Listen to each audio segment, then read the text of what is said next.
Welcome everyone to the Melanted Roots radio show, brought to you by the Black Talk Radio Network. Today is Monday, June 11th, 2018, and we have a live show for you this evening. Your host for the show is Brother Tommy and Brother Rio, and our topic for today is we're going to cover a couple different things, but we're going to start out with in loco parentis, or also referred to as Parens Patriae. Basically, we're going to be discussing how we are giving our children over to the state in many different ways without us knowing. And we are going to discuss that on the first hour. We're going to have a really good interview with a brother out of North Carolina who is basically being used and abused by the probate family court system. And we're going to show you how when you give over power to the system, they make sure they take control. Also, in the second hour, we're going to deal with DARPA, D-A-R-P-A, in different projects that they are working on. And it's just stuff that you won't believe. We think that a lot of the technology we see in the movies is just for the movie. But we're going to show you this evening that it's not just entertainment at all. This stuff is actually moving forward. If you would like to ask a question or share some information on this topic, please call 704-802-5056. That is 704-802-5056, and hit **, and we'll see that you've unmuted yourself, and we'll bring you on for your questions or comments. Also, we ask that you please join the BTR community for $24 per year. That is a way to support the platform, and so it can continue to thrive and expand and continue to bring classes, information to you that would be beneficial. So please give some of your financial energy to support the network, and we can continue to move this platform forward. How you doing this evening, Brother Rio? I'm doing pretty good, brother. How you feeling? Man, doing real good. What's up with you? I had a good weekend, man. You know, it was a little rainy, but I got to beat up on a good friend of mine and on the tennis court, this weekend. So that was a plus. I had fun, had a ball, and I'm still just a newbie. So what if your friend my royal oats on the tennis court? So what if your friend sees it a different way? I don't see how he could, because he pretty much got whacked. Okay. But, I hear you. What's on your mind? Well, brother, I'm actually on the phone with our guest, and I'm trying to get him signed into the room. So I'm communicating with him on the other line and via text. Can you give me a second to try to get him squared away? Yeah, absolutely. Do what you got to do. We're for a short minute. We're going to interview a brother that we want to. We feel that it's going to be some pertinent information that he's going to give out, and it's going to go along with our topic of Parens Patriae, or another word that they call it is loco in parentis. And let me read a little information to you to give you some background, so we can tell you what is really going on. So we know that you have the breakdown of the family, or the breakdown of the tribe. That's really what's going on. They're making sure that the family remains broken, the melanated family remains broken, and the tribe is separated and broken down. And with the surrender of the mind to external control, willpower is soon to follow. So our mind is being pulled in many different directions with all this noise around us. And we are in our willpower to be able to stand strong, to do what's right for ourselves, to be self-determining, is falling, because with no mind power or willpower to individuate and discover our true self, we the people become totally dependent upon indoctrinated dogma and belief systems where we are taught and conditioned to believe certain things. And one thing that we believe is that marriage and marriage license through the state is a way to show your woman you love her, you care about her, you want to be with her, and this is how you step up and be a man. But we're about to show you how these concepts basically enslave us and give over control, because the marriage license is a three-way contract with the state and is based upon an old property law. In the patriarchal society, the man owned his seed and the eggs of the female were considered property. If a man and a woman decided to get married, they needed the consent of the father who gave his daughter away. If the father didn't consent, they might elope, but without the consent of the father, the property didn't convey. So this concept of being married and being married in the eyes of the law leads to local parentes or local in parentes or parens patriae. And in the American system, the doctrine of Parens Patriae confirms the state is the legal parent, and the children produced from a state licensed marriage are the property and chattel of the state.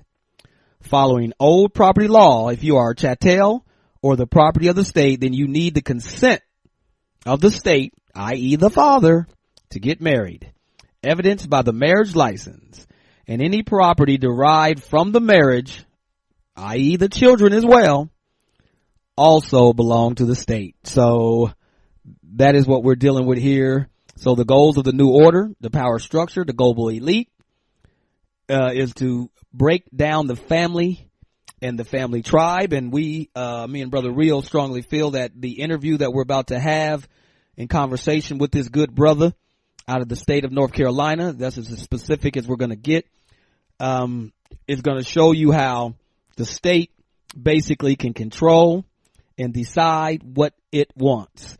Are you feeling me, Brother Rio?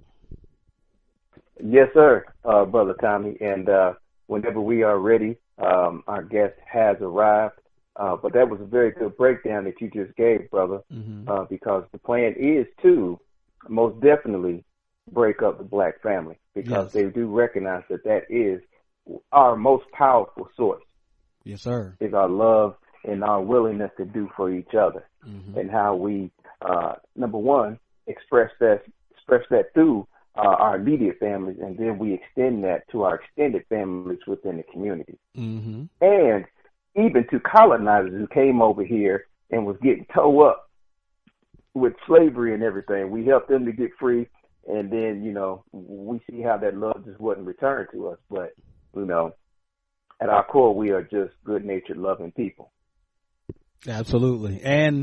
But we're good-natured, loving people that's going to have to wake up, because you just cannot be good-natured and loving with everybody, because they've created a social construct called race. And based upon this social construct, it is tearing people up. And when we think that we can be loving and kind like we are amongst each other towards others that don't have our best interests at heart, then we put ourselves in a really tough situation, Brother Rio. I agree, brother. I agree. And, we definitely we're going to have to come up with some solutions to overcome the numerous strategies that have been enacted upon us to keep us apart, Yes, sir. Yes, sir. Ideally getting, first and foremost, the father out of the house, and subjecting the mother to social reform and programs such as welfare and other programs that would eventually lead her to believe, I don't need a man economically. Right. So, those are just some of the things that we do have to overcome, and some of the lessons that have been taught, not necessarily through preaching, but just through life experiences. Absolutely. Brother Rio, let me read a little more information before we go to our interview for this evening. And I know you got some information you want to share, but what it says right here is that when the family is breaking down, the state becomes the new and improved parent. The state imposes controls over the raising of the children through public education, public health agencies, and the Department of Human Resources. Thus, the state dominates the biological parent in influencing and controlling the child until they are of legal age. The state decides what is taught in the public schools. The state decides what the child will learn and what career track they'll be on. The state decides what is appropriate social behavior and what is politically correct. The state decides and defines abuse and what is appropriate affection or discipline in the family. All this power in the hands of the state further alienates the children from their biological parents, who are left as nothing more than custodians of state property. And I'm going to break this one thing down here, Brother Real. Yeah, the biological parents are powerless. Haven't you as a parent ever felt that your children were out of your hands? Read the UN Convention on the Rights of the Child, and you'll get a sense of what's on the horizon for parental rights in the near future. In traditional tribal systems where families and communities are too strongly bonded to be broken or replaced by the state, the parents can be indoctrinated by old-time religion, programmed by the educational system, or influenced by the media to get behind the state's agenda and become the politically correct, socially acceptable manipulators of the children. I ain't gonna go too much further, Brother Real. I know you got a little information to bring, and we're gonna bring our guest on and talk about this conversation, because what he has to say definitely needs to be heard. Yes, sir. I can definitely clean that up on the back end. But that's powerful information, man. If the people are hearing what you're actually saying, especially they are, basically they're saying that they're going to shape the child's reality. Yes. And if the family doesn't conform to what the state feels is correct behavior, then they're going to intervene. They're just going to step in and, they're going to enforce their will for the purposes of that child using its energy to support a system which we already recognize is oppressing us, and is also going to oppress that child. Absolutely. So, and then some of the effects that we see, we hear about it. We talk about it, Brother Tommy. But, I believe that real life experiences and how these strategies kind of manifest in people's everyday lives is valuable for the family to hear. Everybody's got a different experience, but I believe it's easier to relate, to people who are actually going through those experiences. So, we have on call tonight. Hold on, Brother Real. Let me throw one more thing on there before you go into that. Okay. We have to understand what the word registered mean. I wanted to at least throw that out. When you register your child for school, you register your vehicle at the county, you are surrendering something. You are giving up something. That's what the word register means. So come register your children for school. So to register something, like if you take your car and register it with the state, you are giving over legal title to the state, and the state is allowing you to have equitable title. You can do whatever you want to do with it, but they are the true owners of that vehicle because you have registered it with them and you have surrendered a portion to it. And so that's the same thing with your children. These marriage license, these things that we find ourselves involved in, registering our kids in school, we are giving over parental rights of our children to the state. And once we do that, the state will rule over your family and your household. Yes, sir. Yes, they will. And it contributes a lot to the things that we have to endure as a people, especially when the family unit is breaking down and, the parents can't seem to come to, an agreement. That's when the state steps in as a third-party intervener, and they feel like they're gonna have to handle things. So we are subjecting each other to these atrocities in a sense. We're signing up for them to pretty much govern and come in and referee how things are going to be, quote unquote, equitably split or set up. Sir. So, brother, you got anything else to add on that? No, let's move forward, bro. Okay, sounds good. Okay, well, at this time we're going to bring on Brother Andre. I'm gonna unmute him right now. I just unmuted Brother Andre. Good evening, Brother Andre. Hey, good evening. How you guys doing tonight? Doing great. Go ahead, Brother Rio. Oh, I'm doing. Oh, brother Andre, it's good to have you on. And we just wanted, we spoke briefly last week, and we felt it was important for you to kind of share your experiences that you're having, the struggles that you're going through with the legal system and your situation. And we thought it was something that the family would be able to benefit from. So I'll go ahead and let you kind of set it up, and then I might ask you a few questions, and I'm sure Brother Tommy may have some questions as well. Okay. Just feel free to talk openly, and you're amongst friends. Yes. Okay. So, my story is something that could be a Stephen King horror film. All right. Never in a million years would I imagine the system is this messed up. So let me kind of give you a backstory. I was stationed down here in North Carolina at Fort Bragg, and once I got out the military, I went back home to New York. I was never married to my children's mother. There was a lot of signs of neglect and things going on that just wasn't kosher. So I filed for custody. Now, when I filed for custody, the court was giving me a hard time because I wasn't living down here in North Carolina. So I uprooted. I moved down here to North Carolina and continued my custody battle. Now, dealing with the court system was never about what's in the best interest of the children. It was always about trying to make me, as a black father, seem inadequate. Okay, from bringing up that I'm a disabled veteran, from bringing up that PTSD with no criminal record. Okay, but that's what the court wanted to stress on. Now, typically when you're a white veteran, you get thank you for your service. Now, here I am, no criminal record, disabled vet, and the court wants to stress about PTSD, question me about deployments and things of that nature that had nothing to do with me caring for my children.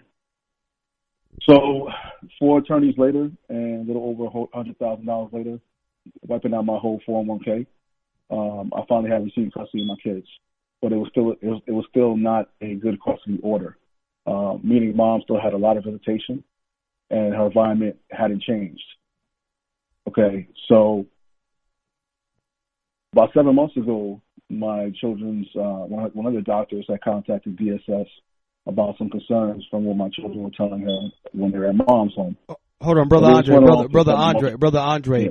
Are you speaking on away from the phone? Is there a way we can adjust your mic? I want, we can hear you, but it's still a little muffled. I want to make sure we hear you extremely clearly for the family out there.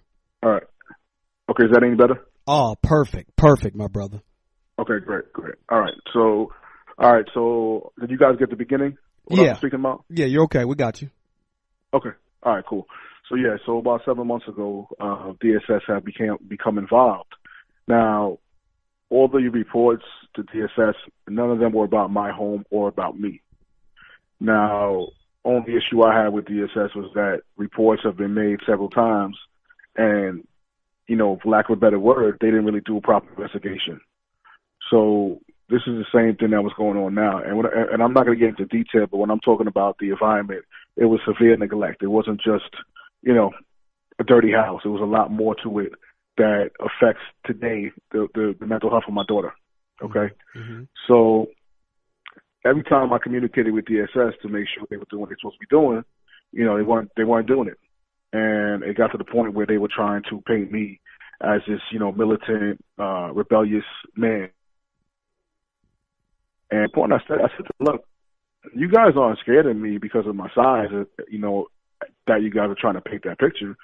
You guys are scared of me and fear me because I'm an assertive black man who is fighting for his kids and is always going to protect his children. And to my surprise, the lady said yes. I think it caught her off guard, but she went and said yes. And I was like, whoa, this is really crazy. Mm-hmm. So, like I said, none of the issues were concerning me as far as my home, besides the mother saying that, trying to, say negative things about me, this and that. And the mom, after seeing she wasn't going to get custody, she also stated throughout the record, when I'm reviewing the records from DSS, that she prefers my kids be in foster care than be with me. Mm. Okay, so this is like telling the slave master, take my kids, I'm happy. okay, and they ran with it. So this is going on throughout the records, this and that. I'm reading all this stuff, and this is stuff that's been said from the mother verbatim. So now, when DSS tries to remove children, they have to follow policies and procedures that are clearly outlined in the policies and the regulations. Now, one thing DSS didn't realize as well is my wife works for DSS in a different county.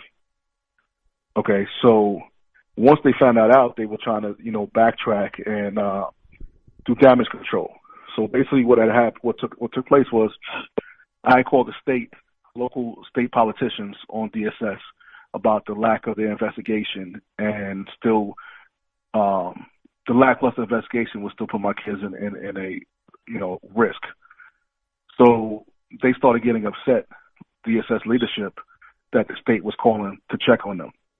Okay, so my kids were removed from me on a Wednesday. That Monday, I had a conversation with the program manager who stated, no, there's no way your children could be removed from you because you're not the concern. You're a great father. Blah blah blah blah blah. Now, mind you, every conversation I had with these people, I recorded it. So going forward, 2 days later, I'm the last person to find out. I'm getting calls from neighbors telling me that the police are knocking on my door, knocking on their doors, as if they're looking for a fugitive. Okay? So I called DSS when I got down to my attorney's office and asked them what's going on. Because at that point, I knew they were looking for me, but I wasn't just going to, blindly bring my kids to them. So from my attorney's office, I called them and asked them what was going on. Now, they stated they had filed a petition to remove my children. Now, mind you, the stuff that was going on was not in my home. Okay? So apparently they just felt like they could skip all the steps. And what they were hoping for, anticipating, was that I was going to fight. When I say fight, I'm saying physically, when they try to remove my kids. So that way they could say, well, look, he's crazy. Because this came from inside, from someone inside who was seeing the injustice, who advised me they were upset that I didn't go crazy, that I didn't get into it with the police officers. Okay? So now, backtracking, they're supposed to have what's called a CFT before they remove your children. And that's a meeting between you and the agency to get to figure out, what's the issue, what they want you to do, X, Y, Z. That never happened. Then the case was supposed to go to in-home services. It never happened.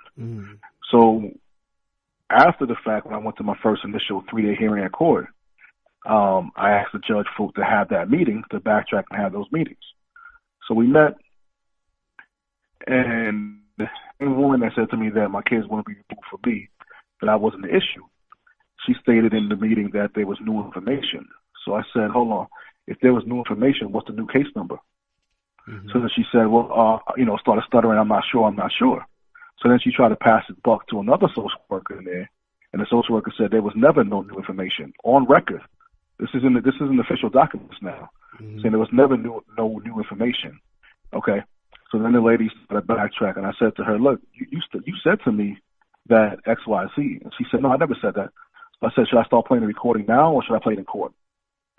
So then she backtracked, and got, all of a sudden she got, her memory came back to her, and she confirmed she said that. So after leaving this meeting, it was still really unknown why my children were removed. So we had another meeting, okay? And on the official documents, leaving the other meeting, it states on the documents, reason unknown why children were removed from their father's home, since there was never any safety concerns with father. Okay, this is the agency putting this in black and white. So, okay? Brother Andre, Never. Yes. Do you think that the strategy that they're employing on you, do you think your diagnosis had anything to do with it? I mean, because it seems like they're trying to get some kind of reaction out of you that is going to work against you. Yeah, so I feel like that was, at one point, that was one of the angles. Also the fact that, I'm not a small person. And then, being a brother with a deep voice, not being, some, soft-spoken brother. and being direct to the point. That also was an issue for them. Mm-hmm. Also, a brother that was actually having a brain and calling them out on what they're doing was an issue for them. Mm-hmm. So to trump all their nonsense about PTSD and this and that, my therapist that I actively see wrote a 3-page letter to them, to the agency, basically telling them that they're trash, okay, mm-hmm. and that I'm a stand-up person even within my community, that I run a lot of different father programs in the community to get dads to be actively involved with their children. So basically told them, don't you dare use PTSD against them unless you guys want to go to combat and come back and tell me how you are. Well, let me ask you a question, okay. Brother Andre. Quick question. Yes. When did you go into combat, and when did they label you as PTSD? So I was deployed in 2004 to Afghanistan. In 2004, also before that, I was in Afghanistan in 2002. While in service, I never really had a diagnosis because for most part, you don't want to get a diagnosis in service. Because it kind of, it's going to mess up your promotions, things of that nature, at least at that time. So not until about 2007, 2008 was I diagnosed with PTSD. Okay. And, PTSD, no matter what, what people want to say, it doesn't give you an excuse to act crazy. It doesn't mean you're going to act crazy. I know what my triggers are, so I know how to prevent my triggers. Mm-hmm. Okay, but that's a whole different topic. But I've had my brain mapped where it shows the areas that were affected. Okay, mm-hmm. So it's a complicated thing, but it's also if you want to wear that title or if you want to just be someone's productive. So that wasn't going to be my thing to wear a title to walk around like I can't do anything for myself, right? Mm-hmm. So those tactics basically didn't work. So now, again, here we are today, and the agency is scrambling on which way to go, okay? Because when I went to the first court hearing, I got a discovery from them, and discovery is 1,800 pages. My wife and I read through the whole entire discovery in one weekend to find out that a lot of information is missing from the records. Conversations that took place, it wasn't noted in the record. Documents I provided were not included in the records. So when that was brought up with the director of the facility, she was very nasty and said that there's no way that I had access to these records. I said, look, I'm not going to sit here and debate with you, but I have the records, and it's not accurate. Mm-hmm. And it's also not only that's not accurate, it's fraudulent. And things were taken out. And I could only say they're taken out purposely. So she said that she would get back to me. Okay. The next day was a Tuesday. Next thing you know, my attorney gets an email from the agency's attorney stating for me not to call anybody in leadership. Okay. That they don't want me calling leadership. And I just need to talk to the, frontline workers. Now, we all know our rights. I have the right to call the state if I want to. I have the right to speak to the director if I want to. I'm not going through a middle person. Mm-hmm. But this is all about them still not trying to furnish the records.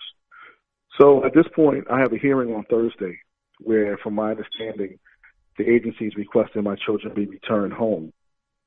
But my point is they never wanted to send them home right away when they acknowledged that what they did was incorrect for liability reasons. Because they know they violated my 4th, my 5th, my 14th Amendment, as well as my children's civil rights. Okay? Mm-hmm. So this is basically, to me, equates as kidnapping and trafficking of children. Because you're taking children away from a home that's stable. And let me backtrack. When they took my kids, it was such a shock that my kid's school principal called them and said, what the hell is going on?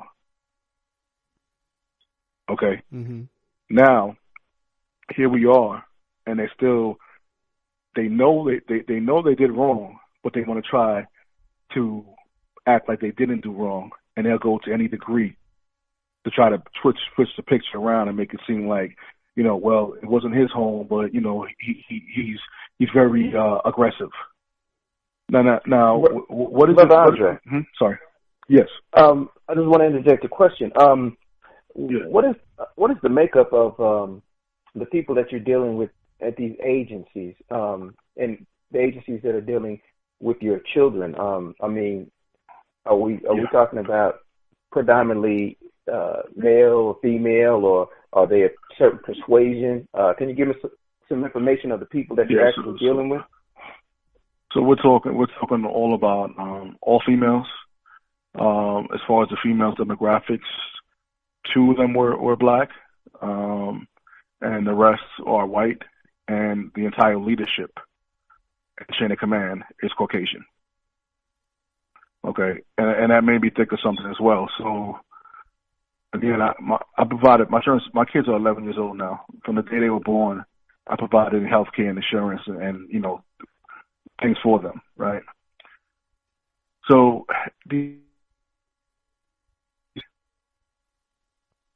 what does that mean for DSS? That means more money for them, more benefits for them when a new budget comes out for them. But why would they place children on Medicaid when they already have primary and secondary insurance provided by the parent? Brother Andre, let me ask you a question.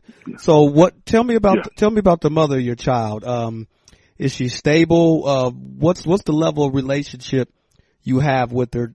Were you and her able to talk to where y'all could make decisions of what was best for the child? No, that let me put it like this, okay? With as far as stability, it's dealing with someone that is, again, I was never married to her, was never in a serious relationship, but I was always made sure that I was taking care of my responsibilities. Trying to communicate with her has always been a nightmare. From trying to make parental agreements on our own and keep out of court, to medical concerns, any type of concern you could think of has always been an issue. And it really is a parent that you're dealing with that doesn't mind the children being affected as long as it could get back to the father. Because for any mother to say they prefer their children in foster care, that alone tells you something's not right. Right. Absolutely. So do you feel like the system was manipulating her, using her against you? No, not at all. I think the system was happy to find a mother like her, or I should say a parent like her who was not going to advocate for their kids. So it was like, okay, quick, we can swoop these kids up real quick because this person's not going to fight with us because this person now knows that as far as court custody arena, she was not awarded custody. So it was almost like a planned retaliation, even though, keep in mind, all the reports that were made were not involving me. They were involving the mother. But the focus shifted to me and my background and who I am and things of that nature. Okay? Now, you're talking about someone who has no criminal record, someone who held the government clearance while on active duty. Okay, someone who operates their own business, someone who has their own home for their kids, someone who pays their bills, who doesn't get any assistance from the government, nothing of that nature. But they wanted to paint me as this, militant, crazy veteran walking around, black veteran walking around that could snap at any moment. And and I spoke to one of the people in state today. I said, let me tell you something. At the end of the day, you guys could try to use my children as pawns because at this current moment they're with my parents. So I said, I know they're good. So at the end of the day, you devils are going to be held accountable. So if you want to continue to use my children as pawns, just remember how the lawsuit is going to be. Because at this point, again, you stated you have no known reasons why my children were removed from a safe environment. So I said to them, if you think I'm a tap dance for you guys and bow down to you, that's not going to happen. Andre, but I said you guys will. Yes, go ahead. Yeah. Did they do anything to try to keep the situation intact, to say, okay, well, it is in the best interest of the child to be with their father, their mother, or their father in a loving, kind home? Do you think they made any effort to try to keep them with their father, someone who was responsible and loving, or were they literally just looking to separate the children from their father straight up? No, they wanted to. Hold on, I'm sorry, Andre. And to piggyback on what Brother Tommy was asking you, I was wondering if you noticed a difference in the treatment that you got from the Caucasian agency workers as opposed to the workers who had the same complexion as you. Was there any difference in their treatment? That's a good question. So I would say with the leadership, like I said, most of the leadership is of Caucasian race. Now there was 2 black workers I was dealing with. Now one of them, she's mentally enslaved. So I would say it was almost dealing with them, or even worse. You ever see that movie Django? Yeah. Mm-hmm. Django Unchained. It was like dealing with Samuel L. Jackson in that movie with this particular worker, and that's the particular worker who was not putting the documents I was providing her in the file, and now has left the agency. So they're trying to play a game. Well, she's no longer with us. Now my thing was, she had a supervisor, right? Mm-hmm. And the supervisor had a supervisor. So where's the chain of command going? But to answer the question, do I feel like that was their agenda? Absolutely, that was their agenda. 100% that was their agenda. And as soon as the mom made the comments that she made, to them it was like free reign. Okay? Because again, they skipped over several steps that were supposed to that by protocol are supposed to take place first. Now, one of the steps are, like I said, a CFT, where you're supposed to meet with the department and the family. They tried to say that, well, they were concerned that it could be a safety issue, and due to my schedule, I couldn't meet with them until after 5 p.m. Now, they're supposed to accommodate the family for this meeting. Their issue was there's no law enforcement in the building after 5 p.m. So that's why they said they skipped over that. Now, when you look at the state policy for holding a CFT, it addresses in the documentation, if you feel that there's any type of safety risk, you are able to make alternative arrangements to do the meeting over the phone. Mm-hmm. Okay, so another thing I definitely want brothers to understand, it's easy for the system, them or whoever you want to call it, to try to paint us as angry or aggressive or they're fearful. Okay. Mm-hmm. Now you're talking about a brother who every time I go to court in a suit, every time they see me business casual, okay, I'm in the barbershop once a week. Okay, so it's nothing that should come off to them again without a criminal record that they should feel a safety issue. Okay. Mm-hmm. Now it's almost like the same thing with the Second Amendment. A white man can walk around with a gun open. Now you and I walk around with a gun open, the police are going to be called right away. Immediately. And I carry, and I always have some, one firearm with me at least in my vehicle. But I also make sure I have a 360 dash cam.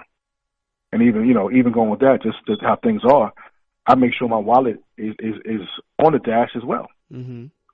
Because we have to take these preventive measures, because it's so easy for them to manipulate the system and the situation to make us seem like we're the aggressor. Absolutely. Mm-hmm. Brother Andre, let me ask you another question. So let's tell me how you felt when these people are asserting certain levels of rights over your children, telling you what they're going to do with your children, and being able to take them out of the home based upon their own. Tell me how you felt. Did you feel hopeless, helpless, like you weren't in control? Tell me how you was emotionally feeling when these people are dictating what is going to happen with your children? Well, it's a good question. A lot of different emotions were running through my head. Some good, some not good.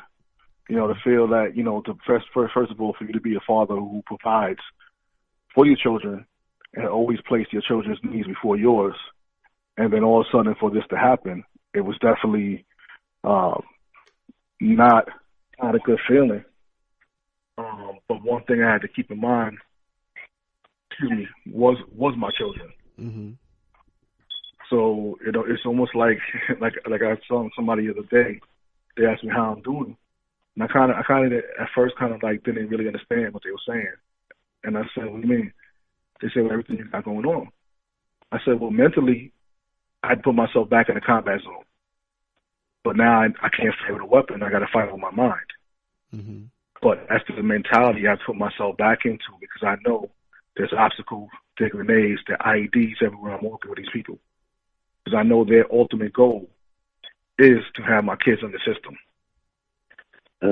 But as far as, you know, being a father or parent, you know, who has always been there for their children, it's the worst feeling you could feel. You know, because you're trying to make sense of it for your children. You know, initially they didn't even try to do kinship. They were just trying to put them with some strangers. Mm-hmm. And then I was like, oh hell no, you're not putting them with any strangers. And my daughter said, 11 years old, if they put me with some strangers, I'm gonna kill myself. Mm. Do they care? No, they didn't care. Okay, so that's why when I left my attorney's office, I drove straight to my parents' house and said, here, my kids are here at my parents' house, so you guys can send somebody over here. But they're not going to any strangers. And now, you know, that's a law from 1996 when the foster care or DSS reform, where it stated that anytime children go into foster care, you must seek kinship first. Mm-hmm. Absolutely. Okay. Brother. Go ahead, brother. Yes. Brother Andre, we have some brothers that have a question for you or a comment. Are you ready to engage with the family? Yes, no doubt. Brother Thomas, out of NYC, what's going on this evening, my brother? It's my home. Peace, brother. I would say, man, go to come back to me, but go to 262 first, because he has some experience with that. Okay, 262. Go ahead and where's 262 at? Area code 262. Is that Musaddiq? Yes, sir. Yes, sir. Yes, sir. Good evening, my brother. Go and bring you enlightenment to this evening. Greetings. Peace. Yeah, I got some experience with that. I just experienced it about 6 months ago, yo, and it was, oh my God, it's bringing back mad memories right now just listening to the brother, you know. Mm-hmm. And man, I mean, my experience was I had no familiarity with the son was at. I had just dropped him off. Maybe I kept him for the summer of last year, and you know, I got ready to take him back to his mother. His mother stays in the Carolinas, North Carolina, and she was staying in this little town. It's called Kinston, and so I dropped him off, and you know, with his clothes and everything for the remainder of the year or whatever. And about maybe a month, not even a month, I'd say about 3 weeks later, his grandmother calls me and talking about she got the kids took. And I'm like, got the kids took? Because I only have one child by this woman. Mm-hmm. So it's like, I'm like, you got the kids? So what's going on? So couldn't nobody tell me nothing. So I just immediately jumped into, you know, panic mode, and I left Wisconsin, because that's where I'm at. Mm-hmm. I left Wisconsin, and I headed to North Carolina. It took me I think I got down there in about 17 hours. And I got there, and the DSS office was closed. And I couldn't get in contact with anybody other than the grandmother. She couldn't tell me too much. So I kept poking around, and I ended up getting a emergency number. And they told me that they had my son or whatever, and that somebody would be contacting me before 48 hours or something. So keep in mind, this was a Friday when I got there, and so I had to sit all weekend. Now keep in mind, they gave permission for the grandfather or the grandmother to go get them, but neither one of them stepped up to the plate to go get my son. So I'm freaking out. I'm in this strange area. I'm staying in a hotel. I'm by myself. I'm thinking about, like, all the what ifs. You know, like, man, you know, my little man is only 2 years old. So I'm like, you know, he's very impressionable, and you know, you just, oh man, it was wild. So, Brother Mustard D. Yes. Just a quick question. Do you happen to have joint custody, or does she have custody, or at the time what kind of arrangement you guys have?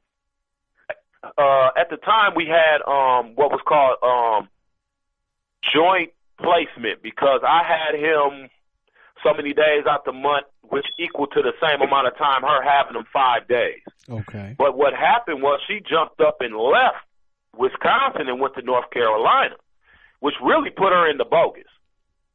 But I was trying to deal with the situation as comfortably as possible for my son.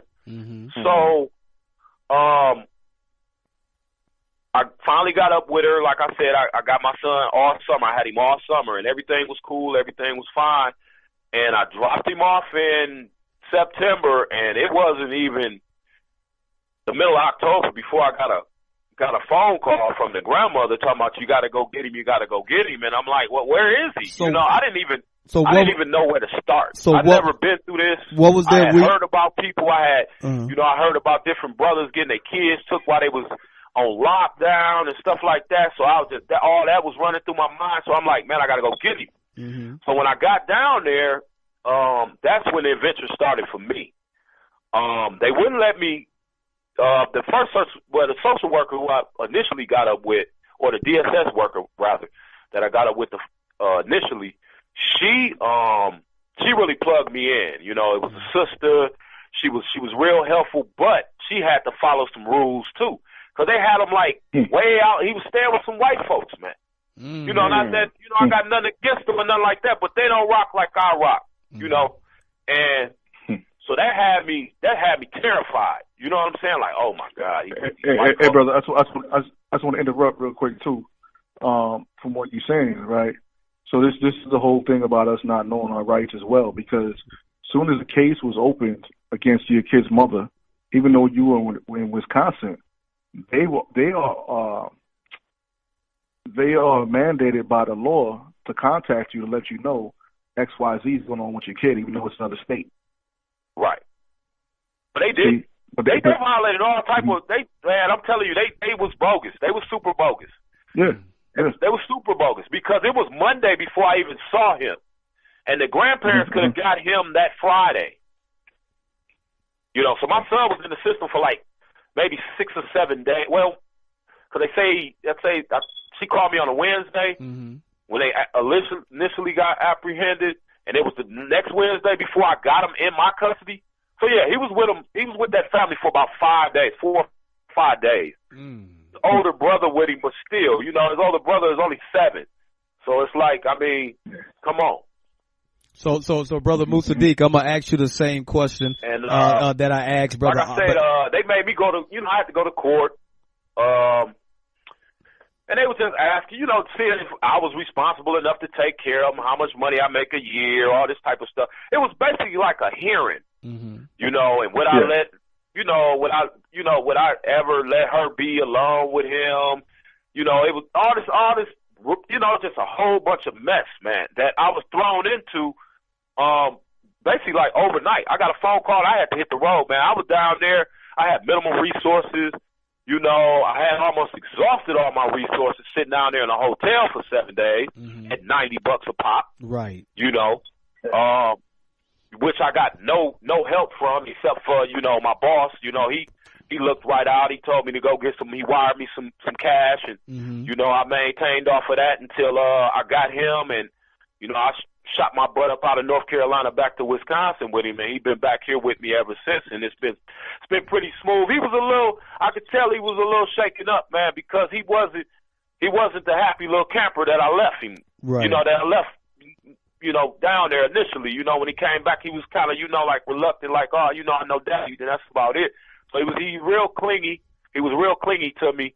You know, and I'm just like, man, you know, I was just so upset with her for putting herself in that situation. Right. I was upset with me because I couldn't peep it, what was going on, because, you know, I can't see through walls. I can't see the future. So it's like, it was just a real hard situation to deal with your child being in somebody else's hands. That is terrifying. Yes. You know, I know. I want to commend both of you brothers because of, you know, your fortitude. I mean, in diligence in going to seeking out the care of your children. You know, not everyone would do that. You know, so I just want to make sure that you gentlemen know that, you know, that's some very upstanding stuff right there. You know, absolutely. And it's definitely great examples within our community. Yeah, I'm Brother Musaddiq real fast, and then Brother Andre, we're gonna let you. I want to hear some more of your story, Brother Musaddiq. Tell me how you was feeling when these people had custody of your child. Was you feeling out of control? Was you feeling like somebody else had control that you should have had as the father? You know what I'm saying? Yes. You was helpless. Absolutely. I felt that, and then some, because of the fact that nobody contacted me from the DSS office or anything like that. It wasn't even like they even tried to get in contact with me. And I was down there and I was leaving messages after message. Like I said, I started with the emergency worker, which was like patching information to whoever, and they basically let me know that they did have them and somebody would be in contact with me. But I believe it was Sunday before that worker got in contact with me, and then that Monday was when the office opened, and I was right down there at 7 o'clock. The office didn't open to 8. I'm sitting in the line. I'm just thinking about my next move, and, you know, it was so hard because I didn't have nobody to express this to. I'm by myself. Mm-hmm. I didn't have no woman with me. You know what I mean? I'm solo dolo, you know, and so I'm just everything is just replaying in my mind like the last time I dropped him off, and, you know, just everything. I'm just looking at the pictures that I took with him before I, you know, gave him back to his mom's, and, you know, I'm just going over that and just, man, I'm just like trying to maintain, and, you know, I couldn't even hardly eat, man. You know what I'm saying? It was just real hard. All I did was sit in that hotel room and think about my son and what I was going to do when I got him back, because I knew they had to give him back because, you know, we had the joint placement already in place, but she fled, so I didn't know how that was going to turn out. You know. So, Mr. D, do you have full custody now? Oh yes. Oh yeah. Yeah, he's here right now. Okay. So I got some questions for both brothers, if I can. Go ahead, Brother Thomas. Yeah. Absolutely. Now, was your son born in Wisconsin or in North Carolina? He was born in Wisconsin. And the other brother, was your son born in North Carolina? Yeah, they were born down here. Okay. You both these brothers signed the birth certificate, or did you not? Yes. No, I did. Yep. Mm-hmm. Okay. She signed it, and when she signed it, she signed over jurisdiction of your children to the state.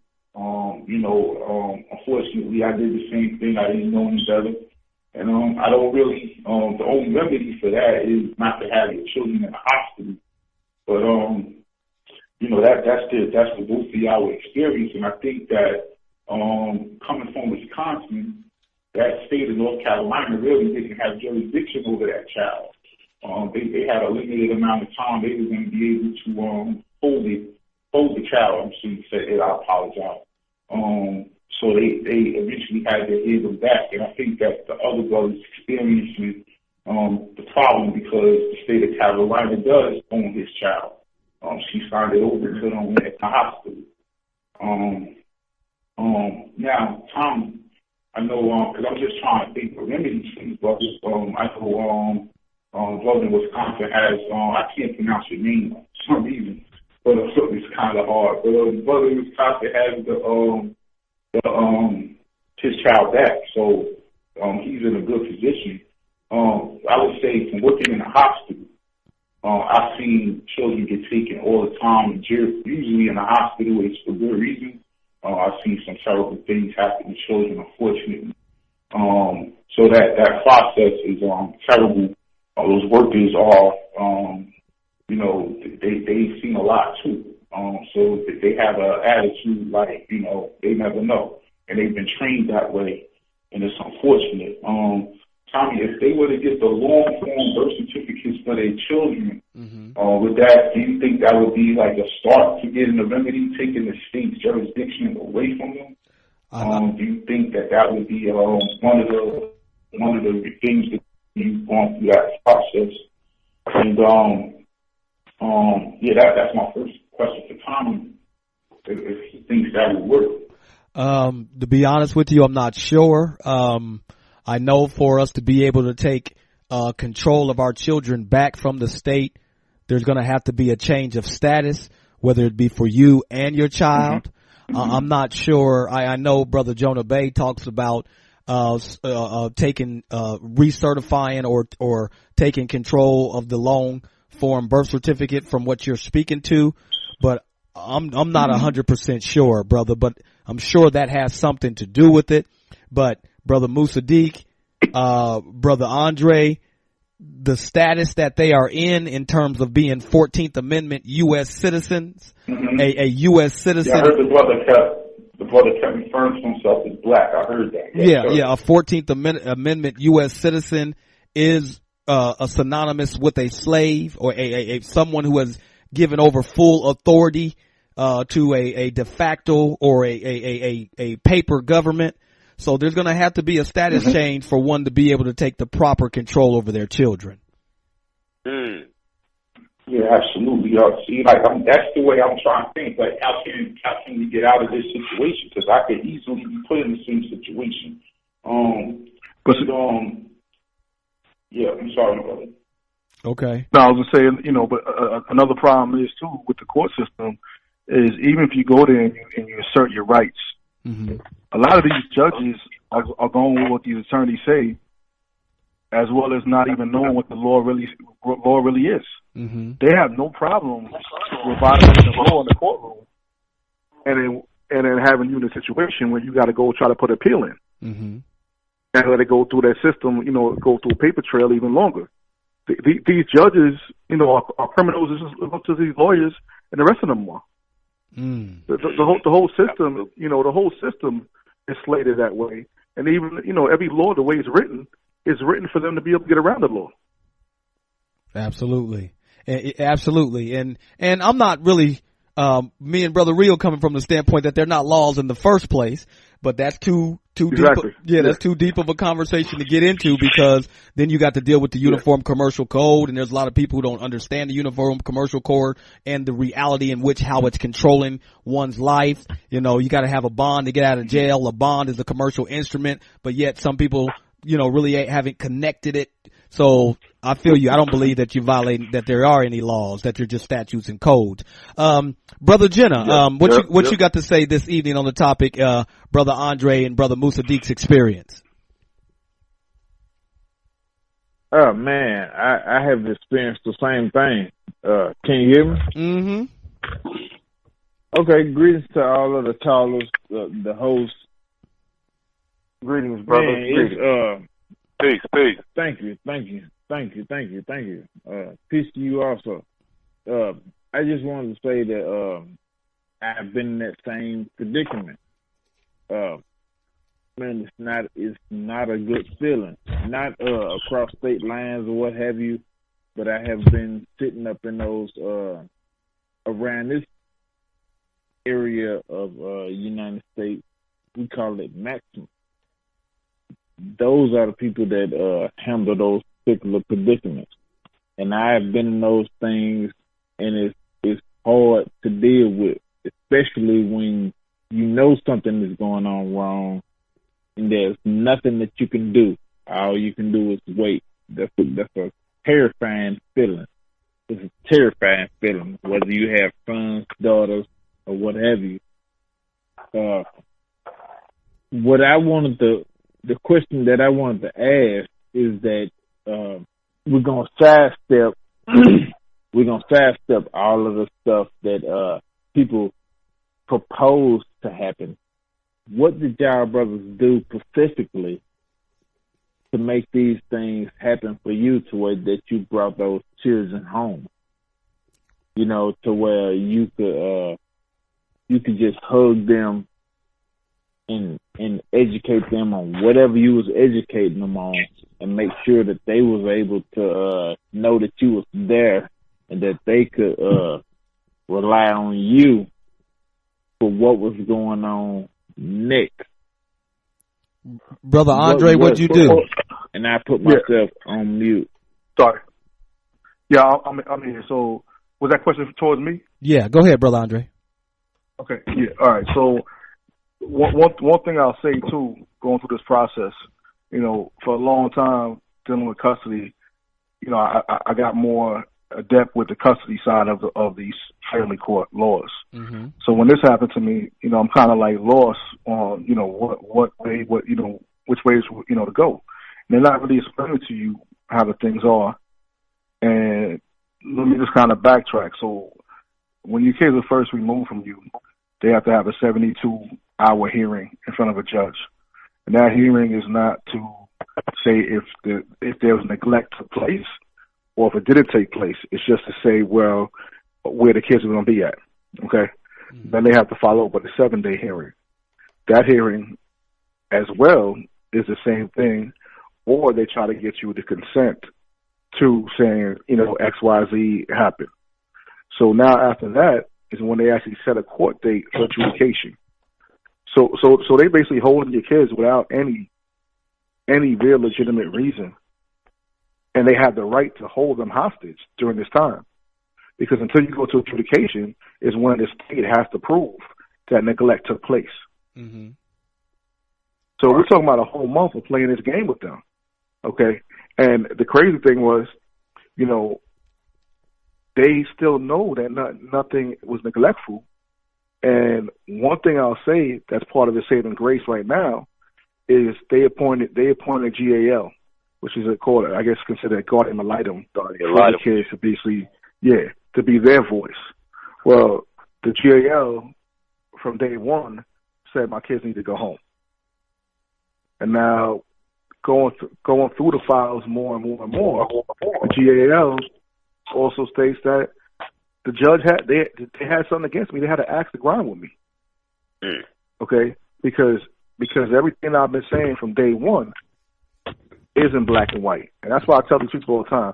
I don't make no accusations. I don't say nothing unless I have documentation to substantiate what I'm saying.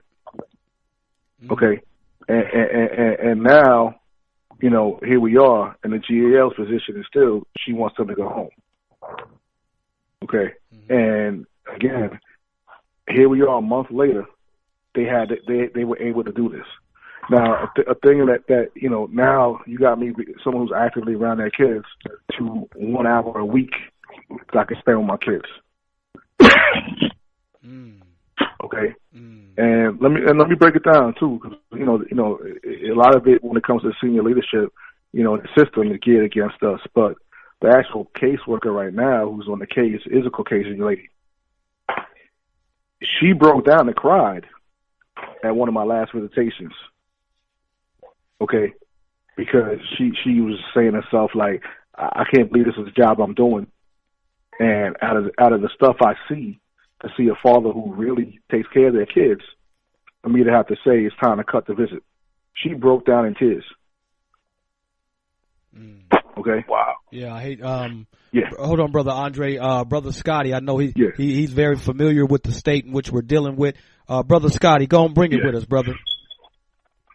Hey, greetings to you, brothers. I kind of tuned in late, so I don't know if y'all going through a custody battle with one of the exes or the baby mama, or if you're fighting the state. It seems like we got two different stories, two different situations. Are you both in North Carolina?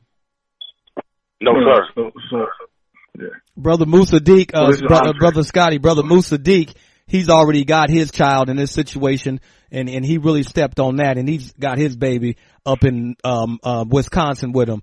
Brother Andre is still in North Carolina, and he's still in the midst of his battle. With who? The state or with the baby mama? No, with the state. Okay. And Scotty, Brother Scotty, you Mecklenburg County? Yes. Okay, so I'm in Cabarrus County, so you already know what time it is with the court over here. I'm in Gaston County. Okay. Okay. What Gaston. I really called, what I really called in is to give y'all brothers some words of encouragement, and I'm briefly detail my fight, which DSS tried to set me up for abusing my children, even though they knew I hadn't even seen my children in over a year because they was being kept from me in violation of the court order that I had, giving me visitation every other weekend.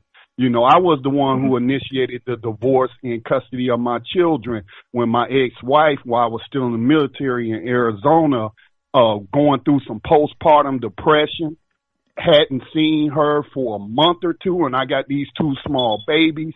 I'm in the military. I'm trying to handle everything. So I took my children to North Carolina and put them in my mom's custody until I could get processed out the military. I ended up getting out 3 months early. Now, the judge there gonna try to say I ain't had no right to take my children to North Carolina, but that's my place of residence. Even though I'm in Arizona, I'm in the military. So any other state had no jurisdiction over me. That stuff about a birth certificate is like ownership papers of the state. That I don't buy that, and I see no evidence of that. Okay, we all get issued birth certificates unless we're going to have children off the radar, and usually when we see children who are born at home who are kept off the radar are going through an abusive type situation. But you brothers be encouraged, because listen, I tried to reconcile with my ex-wife, so she came back to North Carolina with me. But then she gonna leave with the two children. I was like, oh no, I'm filing for a divorce and I want custody of my children. She had a white attorney, and this was a dirty old. I'm gonna try to keep it clean, but I would call her the B word, and I usually don't call women the B word. But this was she had it in for me as a black man. You know what I'm saying? And she was putting my ex all kind of stuff.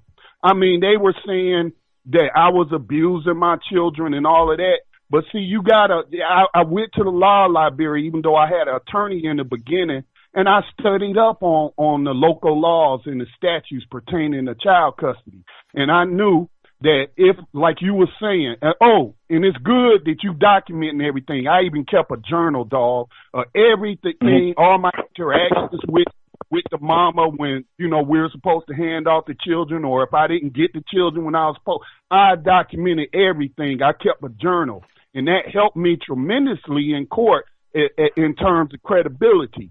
But these allegations that they was making in court against me of abusing my children, I knew from studying is that every allegation has to be signed, okay, by the person making the allegation. I forget what the exact legal term is, but you have to sign when you make the allegations in the motion. You have to sign an additional paper saying everything stated in here is true, and this is what I'm saying, and then you sign your name. Well, none of the allegations that they were making against me in the motions were signed by her. So I asked the court, well, who's making the allegations? Is the attorney making the allegations? Is DSS making the allegations? Oh, so nobody's making the allegations. You know what I'm saying? So I've been through some dirty tricks with the system, but to make a long story short, I ended up getting the children myself. I had, because her attorney kept filing frivolous motions to run me out of money, because my attorney was expensive, right? So I ended up having to drop this attorney, right? So I started handling it myself, man, and I filed what they call a summary judgment. I was like, look, we've been in here a year. All the documents is in, my allegations is in. She don't have no allegations because she ain't signed the affidavit. Okay, so I want a summary judgment. That kind of shook the judge and it shook her attorney. Because the judge was like, well, I just can't rule on this today, and so I'm gonna need time to go through this and what have you. But you know, at the end of the day, I got my children. I got full custody of my children. They were like 4 and 5 years old. And you're right, you know, when you say that there's nobody out there. Look, as a man, not just a black man, but of course as a black man, but as a man, the system is biased against men when it comes to custody matters. Yes, and sir. I was lucky enough to have a strong support group with my family, with my mother, with my sister, with my brother, all supporting me emotionally and mentally. Because I was getting very depressed too, bro. That's a hard thing to go through. You know what I'm saying? And I ended up finding a support group for other fathers that was going through the very same thing. So, wow. My faith was very strong. I leaned on my faith, but also on my intelligence and studying the law and making sure I wasn't getting shafted and all through that. But I ended up getting my children, and that was a horrifying situation I wouldn't wish on my worst enemy. So, but I just called in to give y'all some words of encouragement. Don't ever give up. I don't know if y'all are praying people, but I prayed, but I didn't just pray. I put action behind my prayers, and I did what I had to do. So I just want to give y'all some words of encouragement. Y'all ain't the only brothers out there that's going through this or been through this. And many of us. Yes, sir, Brother Scotty. Go ahead, Musaddiq. And then, Brother Andre, we're going to come back to you to say your final words, and we're going to close it out. But go ahead, Brother Musaddiq. Can you hear me? Yes, sir. Hello? Can you hear me? We can hear you, brother. Sir, we can hear you. Okay. Yeah. Yeah, I kind of felt that. I mean, they will try to circle you around with these attorneys and stuff like that. I will agree with that brother on that point, because they tried to do me like that. But you know, it's so expensive going from state to state with an attorney. You know, and I didn't have no knowledge of any attorneys in that area that could help me out. I was looking online, and then I was looking in the phone book, and I was calling some people, but I just was like, well, just let me wait. And I brought my paperwork from Wisconsin with me, and that went a long way. You know, when I showed them that I had joint placement ever since before he was even 18 months, we went into court and we got all that situated. So luckily I did that. And if I hadn't did that, I'd probably be, you know, still trying to get him. Documentation is very important, you know. I brought that documentation from Wisconsin with me, and the rest it went pretty smooth, except for the fact that they didn't give him to me that Friday when I got there. You know, I'm there that Friday. I called the emergency number, and they patched me in, and somebody contacted me Sunday, you know, and he been in y'all custody since Wednesday. That was just frightening to me, you know. But I got around that, and once I did, it was like they like he said, it was some type of hearing that Wednesday that I ended up receiving them. So I guess that must have been the second portion of what this brother was talking about that I fell into, and they gave them to me. And all they basically asked me was, you know, how much do I make, and, you know, am I pretty responsible? Do I have other children? How are they? You know, stuff like that. They were just poking and picking. And the last question they asked me was if I had a car seat. I said, yeah, I got one right outside. And they gave them to me right there in the court, you know, which was a blessing, man, because I was just going out of my mind. I'm going to be perfectly honest with you. I didn't know what to do. You know, I always been around my peoples, you know. I ain't never been around no strange families or anything of that nature. So right. For that to happen to my child, no, I couldn't even stomach that, man. I couldn't, oh man, I couldn't even sleep. Right. I really couldn't. I appreciate that, Brother Musaddiq. The family definitely needs to hear this. Brother Andre, we're gonna go ahead and transition. But man, I thank you for coming on and telling your story. Go ahead and give us some closing words, some things you want to share with us about your experience, brother. And I think Brother Scotty's conversation was powerful. Brother Musaddiq's was powerful. There are melanated men who are strong, who love their families, and who are leaders of their family and their children. And no matter what picture they try to paint of us, we know the truth. Go ahead, my brother. All right. So, yeah, I definitely want to thank you guys for having me on here. And I'm not going to call out the names, but I reached out to a lot of supposed black activists and leaders throughout the country and got nothing but the runaround. And I emailed you guys, and within an hour had a response. So, I definitely appreciate that. Yes, sir. Now, when it comes to, I just want to tell, dealing with DSS or just dealing with custody, these lawyers are the worst of the worst. They are liars. So I went through 4 attorneys and blew through my entire 401k. Okay, with the 4 different attorneys I went through. It's all about money.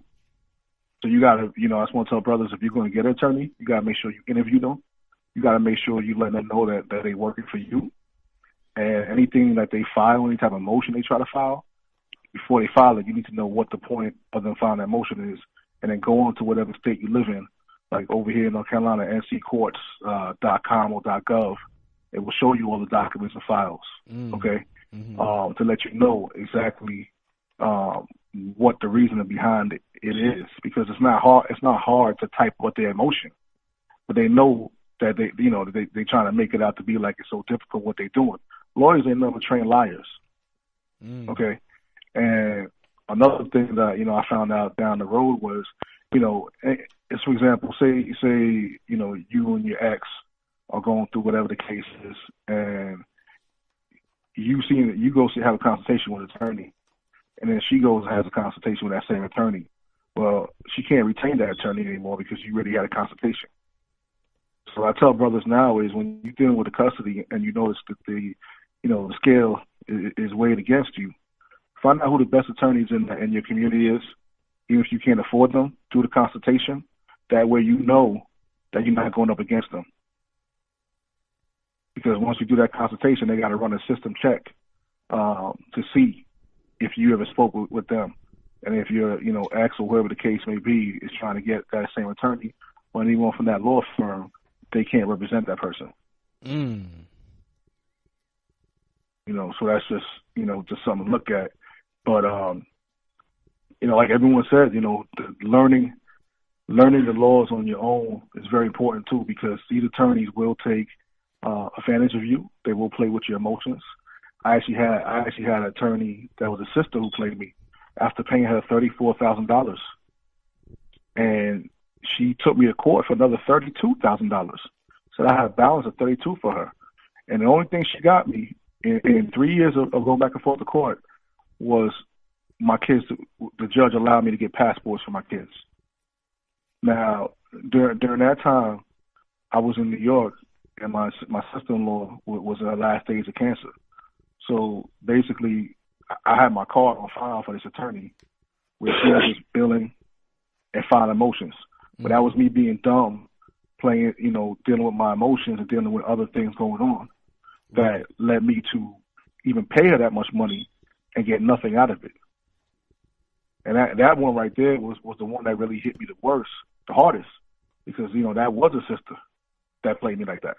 And another thing I tell people too is anytime you have a court hearing, you could have a hearing today and then the case gets continued even after you guys gave testimony, whatever the case may be. And then you go back to court and the person stated X, Y, Z, and all of a sudden they say they don't remember. The old Oliver North, game. So anytime you have a hearing, right when you leave that hearing, go to the clerk's office and request a transcript. Okay, and they'll give you a audio CD, and there's a website you go to get it encrypted. But then you could go ahead and have it transcribed into black and white documentation Mm-hmm. So if you're in court and anyone is saying they didn't say that during the last hearing, no, you have the record of what was stated in court. Right. You know, so the court system at the end of the day is nothing but money, and the whole system is set up that way. And then for DSS, whoever they, you know, whatever children they could target to make it easier for them to what I call trafficking, mm-hmm. is what they'll do. And if you look at numbers and statistics, typically, no, don't get me wrong, you know, there's definitely cases where kids need to be removed, mm-hmm. and then there's, you know, a bad environment. Mm-hmm. But those are usually the kids that we see on the news that were killed, and right. DSS didn't do their job, right? Right. Now, when you look at number-wise, you look at the numbers, records and statistics show that kids are 80% more at risk when removed from their home and put in foster care. 80%. Okay? Mm-hmm. More at risk from being displaced from their home to be put in the foster care. So how are you telling me they care about the kids? How are they going to say they care about kids? Right. That's a good point. You know? And they always saying that, you know, especially with us as black people, that when you're on the system, we on the system. Well, my kids weren't on the system, but then you put them on the system. You know, and that's going to be more money for you guys. You know, so at the end of the day, we all got to keep in mind these terrorists that are working in these facilities, you know, in these certain roles. I don't use that word lightly because, like I said, my wife is a therapist and works for DSS. Okay. Right. But she's in a whole different area. But what I'm saying, I will call these people terrorists because they also got to, you know, they also look at it like job security for them. If they're not removing kids, putting them in foster care, what are they there for? Absolutely. Why is their job needed? You know, so it's just like the prison system. You know, we're gonna keep the doors moving. We're gonna keep people coming in. We're gonna keep the free labor. And it's the same thing, because you would think that people go into this field, you know, because they care, they want to make a difference. But a lot of them just need to get a job. And another thing is they don't get paid that much, so they overworked, underpaid, and start getting burnt out and bitter, and take it out on the families. You know, and they will try to violate every single right and push you, because another example is my parents. Now, my kids were with my parents. My parents are old school. They're not telling nobody about their finances. They ain't talking about none of that stuff. Mm-hmm. They said you guys could come do a walk through the house, but you're not asking about no finances. I'm not giving you no documentation with no finances. And they said, well, do you need financial assistance? My parents said, I didn't ask you, excuse my language, for shit. Mm-hmm. He said, these are my grandkids. I'm fine with them right here. I didn't ask you guys for nothing. I don't want nothing from you. Right. And you're not getting any of my financial information. You know, and then they try to say, well, they might have to remove their kids if they don't get that information from my parents. You know, so it's really, you know, it's really frustrating, you know, but it's even more crazy that when you assert your rights and you start calling, you know, people that are on the, you know, higher chain of command of these agencies, that they try to blackball you even more, try to discredit you even more. Mm-hmm. You know, and that's why I tell brothers, man, you need to have your phone calls recorded. You know, even if you're on your cell phone, a lot of times the cell phone calls will, you know, someone can kind of tell when you recorded them. Have an old digital recorder or something. Mm-hmm. And that's what also kept me straight in a sense with my kid's mother, because I got to the point where I wasn't going to have a conversation with her that wasn't recorded or documented. Because it's easy, again, like I said from earlier, it's very easy to paint the picture as us being, you know, whatever the case may be. Look at them brothers in Starbucks who went to use a bathroom and left it out there locked up. You know, so it's very easy to manipulate the narrative and paint us to be the, you know, the aggressor, mm-hmm. or the, you know, whatever you want to call it. So definitely always got to protect yourself to the 15th power, and every angle you got to cover yourself like a game of chess. Yes, sir. Yes, sir. Hey, like I said, and brother, man, proud of you, brothers, man. Oh, we got another question. Where we at? Go ahead, wireless caller. Go ahead. It's just a small question. You all them attorneys you hired, were you able to get your money back after you fired them? Nah, bro. Not at all. And to be all, Hey, to be I always honest with wanted you, to know that though. and to be honest with you, I'm in a tight financial situation now. Mm-hmm. So like when you said how they try to drain you, that's exactly what the quote That's does. why I asked. Yeah. Yeah. Mm-hmm. Right. And okay. I had wanted to. Huh? That was my question. That was all. I'm beautiful line. Yeah. All right. Oh man. Yes, sir. Man, that's like I said. I'm proud of you, brothers. I mean, you brothers, you and Musaddiq and brothers who fight for their children. I'm proud of you, brothers, because I know the role that melanated fathers have played over the years in trying to do the best they can by their children and being misclassified by this system as being something other than loving, caring, kind people. I appreciate what my father did for me in terms of raising our family and providing for us and doing the best that he could. And to see brothers like you guys willing to go all out for your children, you know what I'm saying, man? Hey, that's much love, much respect. That's really my bottom line. You feel me, Brother Rio?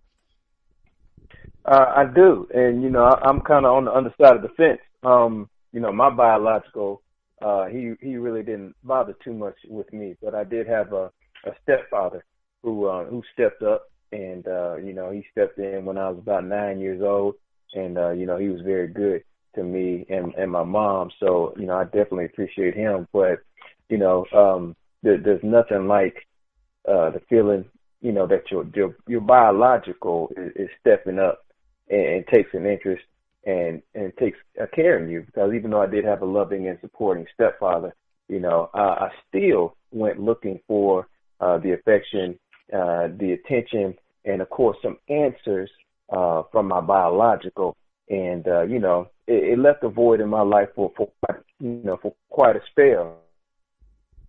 I have our challenges to overcome, but that only makes me more desirable to be a better biological father, and allows me to celebrate achievements and just the sheer tenacity of brothers such as yourselves, who go through and go beyond the system for the sake of having a significant role in their children's lives. So shout out to Brother Scotty, of course you, Brother Andre, and Brother Mastique. You guys are doing some things right, and it will be rewarded. It's nowhere else in the lives of your children, so it will be greatly appreciated. Yes, sir. Hey, much love, Brother Andre. I appreciate you sharing your story with us, brother. Appreciate it. All right, appreciate it. Thank you. Yes, sir. Peace. Brother Rio, we're going to take a quick break because we got to do station identification and let the family know that we are definitely on the Black Talk Radio Network, and we need to continue to support this network. So we're going to do a quick station identification, and then we're going to continue the slide. Welcome back, everyone, to the Melanated Roots Radio Show. Brother Rio, real powerful testimony. We've been having shows and trying to tell people the level of control that this system will exert over people who are in a certain status. We've been letting people know that this 14th Amendment U.S. citizen is not what is cracked up to be, that it is synonymous with a slave status. And when somebody takes control of your children, I think people will open their eyes and recognize the type of system that they're living under at that point. How do you feel about that, Brother Rio?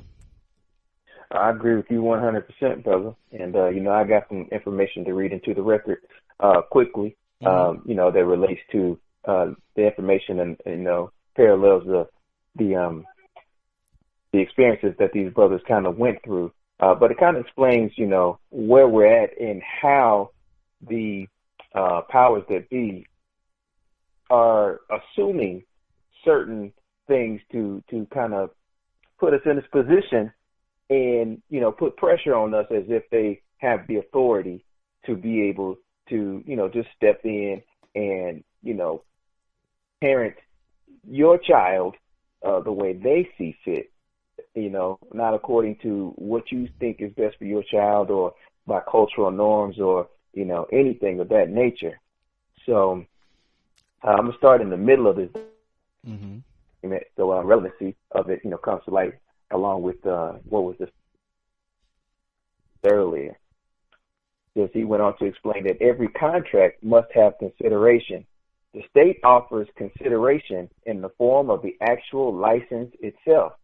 And as we all know, if we look up license, license is pretty much a permission to do something. Absolutely. You're asking permission from a particular kind of authority to be able to do something.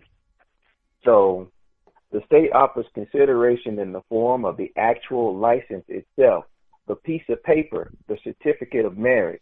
The other part of consideration by the state is the privilege to be regulated by statute.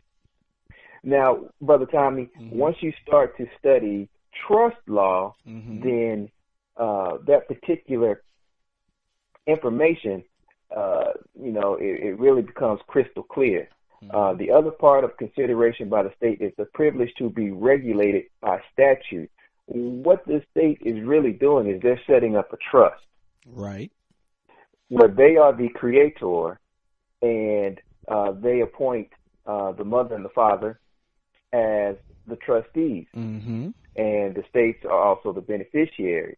They can also assume the role of co-trustee if they so choose. But being the creator of the trust, they get to set the parameters of the trust document or the indenture. So they set the rules and the regulations that the trust has to abide by. And once you understand that part, when it says that the other part of consideration by the state is the privilege to be regulated by statute, all they're saying is that this trust is going to be regulated by whatever statutes, municipalities, or rules that they want to impose on the trustees, and how the res or the corpus in the trust is supposed to be regulated. Right. So that is one way that they are assuming they have control over your children. So he added that this privilege to be regulated by statute includes all related statutes and all court cases as they are ruled on by the courts, and all statutes and regulations into the future in the years following the commencement of the marriage. He said, in a way, the marriage license contract is a dynamic or flexible, ever-changing contract as time goes along, even though the husband and wife didn't realize that. Now, we were talking about remedy. It could be considered not really a true contract, as one becomes aware of the failure by the state to make full disclosure of the terms and conditions.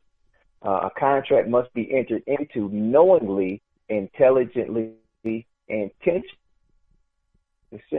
Otherwise, technically, there is no contract. But if there is no rebuttal, then the contract stands as law. Yes, it does. So if you do not deny it, even though it may not be a valid contract, the contract stands as valid and as law until it is denied. Yes, sir. Brother Real, let me follow up with what you said about a trust. Now, let me read this quick information. It says the Vatican government was created by the Catholic Church at the height of its power, with the Pope as a sovereign. The Vatican is an ultra-sovereign canon law trust from which property and assets are granted to papal favorites in exchange for loyalty. A canon law trust served as the basis for most democratic and parliamentary governments formed in the New World, including the Mayflower Compact, the Commonwealth, and the Constitution for the United States. So they're telling you that this is a trust. And the first trust that they created for us individuals is based upon our birth certificate. See, one thing, Brother Rio, we have to understand, you can't get out of slavery, or you can't get from underneath someone's thumb if you don't understand how they got you in that situation. And we have a lack of understanding what they have done to put us in a certain position. So if you don't understand it, then how can you fight it? How can you reverse it if you don't understand it? So we have to first understand our conditioning. We have to first understand our situation in this country. We have some immigrants that came over here and set up shop and created a de facto government that is paper and is not true. It is only real if you recognize it as so. And they have and they have created schemes after schemes to put us into a particular situation. There was a point in time where there were no birth certificates. There were none. Then there was a point in time that they were, and each and every one of us was registered, and a bond was created. If we don't understand the game, we can't beat it. Go ahead, Brother Rio. Also, Brother Tommy, to continue on with your point, once you can keep that in your mind, you also see the poor state of the educational system today and why they really don't want to get you enlightened. They want to keep you educated enough so that you're trainable to be able to expend your energy to continue the system that is oppressing you. But they don't want you to get too smart to be able to think outside the system or not be able to lead them and operate independently. But, that is getting into public versus private, which I'm going to go to in just a few minutes. Did you have anything else you want to say? Because there's some more I wanted to read into the record. No, brother, you coming with it. I'm just saying we have to start opening our eyes and look at the situation in which we are dealing with. You know what I'm saying? Me and Brother Jerry really had a good conversation because we were talking about Uniform Commercial Code and whether it was just a recommendation by private business owners. And I said to Brother Jerry that, man, we're not dealing with no laws. You're dealing with codes and statutes. And then he was like, I never looked at it that way. I said, brother, if you've ever been to jail, what do they use to hold you with? They use a bond. Penal code. They use a bond, which is a commercial instrument. If they want to remove your property from you or foreclose on your house, what do they use? A lien, which is a commercial instrument. So we have to understand we're not dealing with no laws. They don't have no just laws on the books. Brothers and sisters are spending 40 and 50 years of their life in prison because of violating statutes and codes. Man, it's time that the only way we're going to get out of this situation is if we see it for what it is. And if you don't see it for what it is, then it's going to continue. Yes, sir. Well said, Brother Simon, because it does always come down to a bond, and a bond is nothing but what's the term? Example of a debt. Yes. And that debt can be liened upon. Mm-hmm. And basically in layman terms, all that means is that you owe somebody. And when you owe somebody and they come looking for payment, if you ain't got it in your pocket, they coming to get it out your ass. Right. Period. Yeah. Period. And the creation as well as the regulation of these bonds is not governed by the Constitution. Constitution don't deal with none of that. Exactly. It's governed by the UCC. Absolutely. And Brother Rio, it's not a recommendation. Right, exactly. And these UCC codes have been codified into state laws and accepted, to become uniform. Absolutely. And Brother Rio, that's why when you see brothers who are supposed to be sovereign citizens going to the court trying to invoke the Constitution and the judge is shooting them down, because there's a difference, like you about to get into, brother, between public and private. And the judge saying, hey, that's public. That don't play in here. See, but that's the difference. Exactly. People don't understand the difference and they're confused. And that confusion is allowing people to stay in a mindset that won't lead towards us getting towards the solutions. As opposed to seeing about these contracts. Yeah. Right. Go ahead. If we ain't talking about these contracts, buddy, nah. We don't want to hear it. What'd you say, brother? We don't want to hear it. You in the wrong venue. Right. Exactly. So it goes on to say another way to look at the marriage license contract with the state is as a contract of adhesion, a contract between two disparate, unequal parties, again, a flawed contract, but still a contract.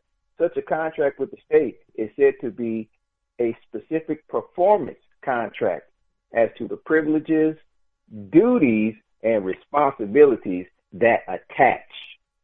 So when you enter into this contract, whether you know ignorance of the law is no excuse. None.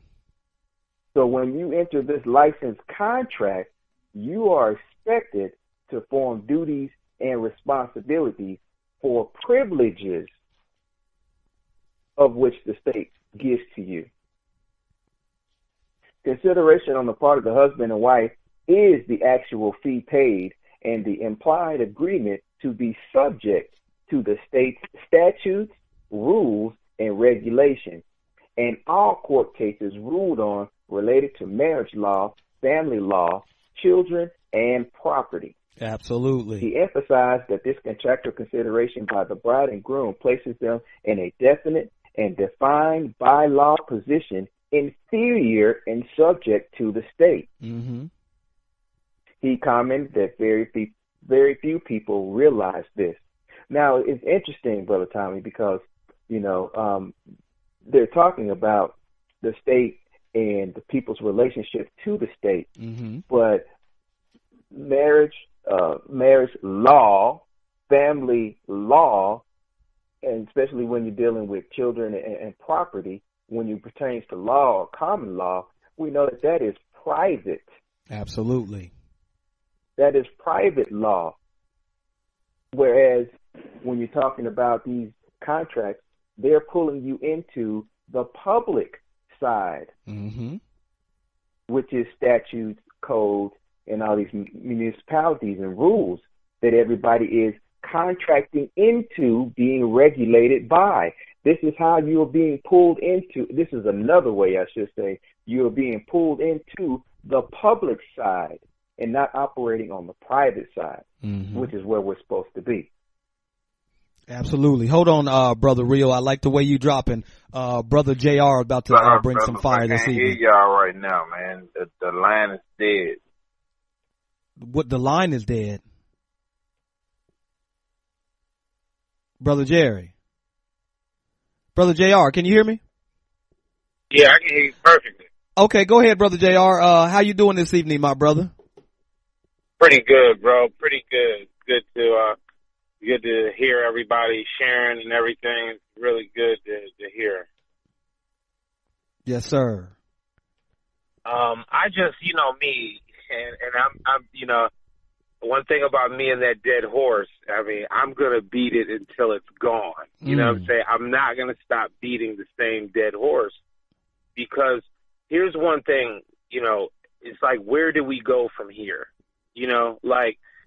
I noticed that there are, and I'm going to use an analogy.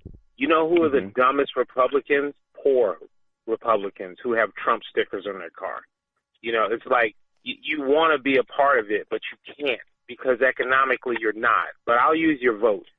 You know what I'm saying? And you walk around shouting Trump, but he doesn't respect you because you're not what? An elitist. You're a part of the racial class, yes, but you're not a part of the socio-economic class. Okay, I'm an elitist. You're a poor white piece of trash. I appreciate your vote and all of your, whatever you're doing, your energy, but I can't help you do anything. So with black people, no disrespect to us, we're starting to get a lot more information now than ever. And I think the higher ups are okay with us having it because it's hyper individualized. Everybody knows something, and it's great information. I love it. I mean, it tickles the brain, but I mean, we only remember 10% of it. And then if we only remember 10% of it and we don't have a plan to execute the information in action, then it's really just great information, and I love great information. But, since we had our last meeting, I've, on top of, naturally I got the business for, that I do my 9 to 5, but I also got the little vape business, and I'm working on that, and everybody has the moisturizer. I got the shea butter business, but now I'm working with a record label here in Atlanta. Mm-hmm. And the guy that owns the record label also owns a what do you call it? An auction, a car auction. Mm-hmm. He's got $1 million facility. Okay, he's got $1 million facility, and he's looking for people like me who are willing to execute some of his money to do something to help him make more money. And I don't even want to earn money to do it because I want access. Mm-hmm. I want to metastasize the ability to make change economically. It doesn't make a difference how much information you know about birth certificates or not birth certificates. I'm not knocking that. Mm-hmm. People that want to believe in sovereignty and all that, that's great information. But the people that really make the moves have money. And it's about amassing as many white people that are dead on bills that have worth as you possibly can before your heart stops beating. And to connect with other people that believe in that vision, and to also metastasize more wealth. It does not make a difference about anything else we talk about. I swear to you, I promise you, anything else we talk about is not going to do anything for anybody until all of us come together in some way, shape, or form, and we organize economically. Economic organization with us is everything. Tapping into the vocations, skills, proclivities, and natural abilities that we all have is the only way out. Find that in organized effort and optimize it 23 hours a day. You know, just take a gun and kill yourself. I know that sounds negative. I'm not trying to be I'm just trying to help us understand that we could talk to we're blue in the face about information. It won't change anything.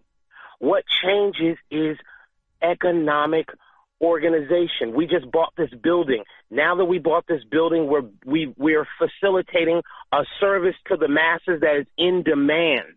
Now that we have that, now we're moving over here to do this and do that with that money. Now that we've got another service in demand that people are buying from, now we just bought this building from these white people and made them leave. It's like you got to have capital or some type of machine or mechanism that earns capital to earn your place at the table. Does anybody feel that what I'm saying, help me out, because I'm going mad. Let me respond to you, brother JR. I'm in full agreement with you that we have to come together and we have to work together for economic solutions that will help us to be competitive and raise our people out of poverty, and then we can change their mindsets. But back to the conversation about understanding the situation that we're in so that we can change it. Because if we as a people put forth all our effort and energy into Federal Reserve notes, we will continue to be in the same place because we have a lack of. They're just gonna change the game. No, not even that, brother Rio. We have a lack of understanding of what a Federal Reserve note is, and all it is a debt note. Now, if we have the ability to get as many Federal Reserve notes and change them over into assets like brother Dave talks about all the time, at that point we cooking with grease.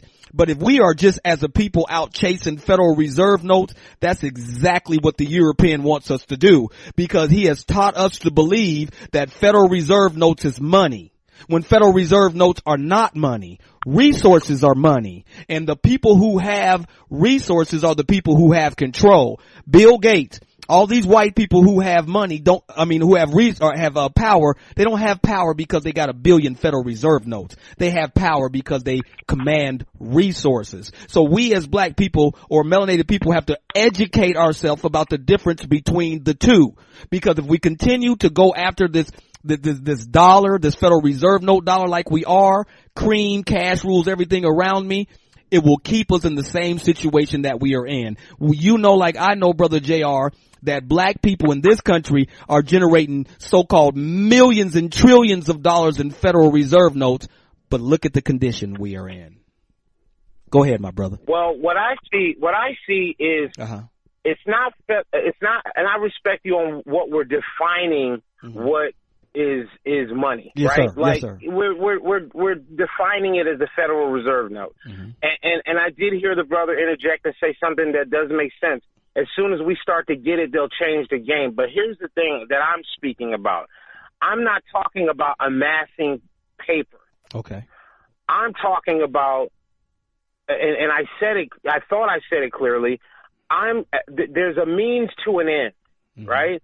The Federal Reserve note right now, and has been ever since all of us have been alive, mm-hmm. has been the popular means to an economic net worth, like you're talking about. What Bill Gates has, what Steve Jobs had, what Warren Buffett has, so on and so forth. Mm-hmm. You know, in other words, I can have 5,000 Federal Reserve notes, and with this auction guy, I can get a $30,000 car.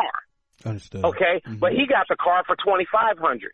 It's not about the Federal Reserve note. It's about what it gets me to be able to use as a vehicle. Mm-hmm. So, but really, the vehicle is the main focus, right? So that's what I'm really talking about. I'm not talking about amassing cash money and putting it under our mattresses. Mm-hmm. I mean, the black people in the organization who see that it's under the mattress will probably come and steal it. Right. You know, to go and do something with it. I'm trying to say, like I said, tapping into your proclivities, your vocations, the natural things that you have in you that are there that money can't buy. But it's wealth. You see what I'm saying? Like, how can we come together to temporarily use this means to get to the end? Yes, sir. Yes, sir. Brother Jay. I feel you, Brother Jay. JR, I feel you. I like that exchange. I'm passionate too, my brother. Go ahead, Brother Rio.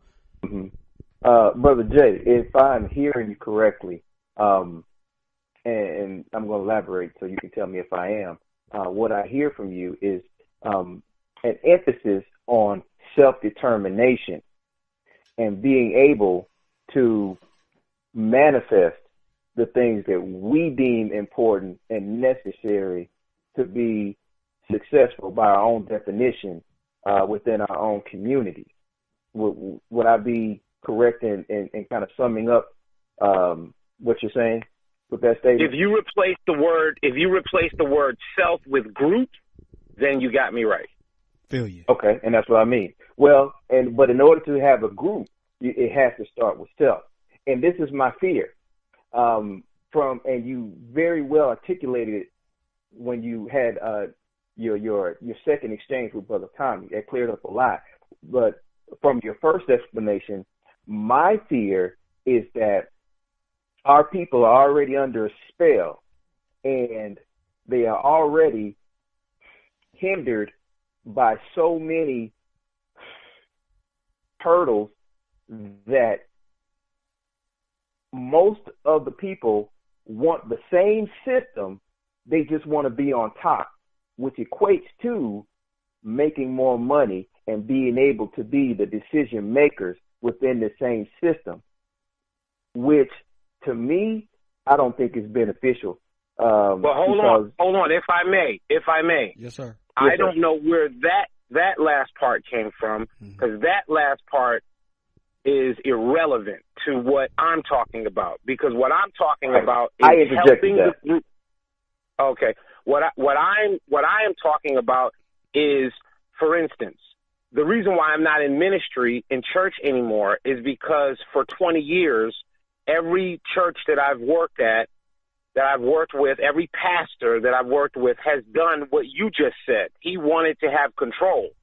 Where me as a leader, I said, I feel we should tap into each and every person one by one and exhaust all of the natural resources that they have so that they can be self-sufficient and then continue that process. That's what David did with his mighty men. He had a bunch of hurt men that were struggling in different areas, and one by one, he understood this guy is good at making swords, so we'll get him a job as the sword maker. This guy's good at making shields, so we'll make him the shield maker. Do you see that we're going individually? They're two different gifts. Everybody doesn't have the same, but the focus is on building each individual brick so that we have a powerful foundation so that when we erect an edifice, it will not break down because every single person is self-sufficient because we tapped into what they could do naturally that is an in-demand proclivity that could generate money so that they could do for themselves. Now they do for the group. Now the group is strong. Where do we miss that? How am I being misinterpreted? You're not. Brother, go ahead. Brother, yeah, I'm sorry. Let me get that, brother, because it was directed at me. Brother Jay, I wasn't putting words in your mouth. I was interjecting that. I said that is my fear that the state of our community, when most people think about making a change, what they want to do is they want to make more Federal Reserve notes to replace the people who are in power now operating under the same system. So all they want to do is flip-flop their position, not embodying. I respect your fact. Hold on, brother. Let me finish. Let me finish. All right. Not embodying what it is that you are talking about, because they haven't had the ability to interact with the information in such a way as they understand how the system was pressed upon them, and not being able to kind of measure that against the way our ancestors would have us operate for the benefit of our own community, and then taking the both of both worlds and we making whatever it is we can make of it. Most of the people are separated from the teachings of our ancestors, are the psychotic teachings of which we have been suppressed and oppressed and fed to media-wise and TV, through schools, through lies and the court systems or what have you. Most of our people are not in a state of mind to be able to build on the level that you're talking about. They're just not going to jump up there automatically. I don't agree. I don't believe that. And you're well within your rights to agree. But, it's different approaches for different people. So on this particular platform that we have right here, we're talking to people who are raising themselves up. They may not necessarily be at the level of building of which you are talking about. Now, me, you, and Brother Tommy, we can definitely get down with you, and as well as some of our other family members here. We can definitely get down and we can build on that higher level. In my opinion, us as a general community, not enough of us are there yet. And they need this, if you want to call it milk, until they get to the meat. Then, that's what we're here to provide. Right. Well, let me ask you a question, because what you did, you raised a great point that it seems like you're thinking that I'm at some high level. And I'm not at a high level. I'm at a base level. And when I say base level, yes, I do believe in group economics. But people that go to church agree in group economics too. They just give their economic money to one source, who then keeps the money. That we are well trained in group economics. We go to church. There's a black church everywhere. There's a Muslim church everywhere. We are well versed in the milk. And I'm only talking about the milk. I'm only talking about, hey, all of us in this group, all of us have a gift, right? I make shea butter. Everybody in here needs to moisturize, okay?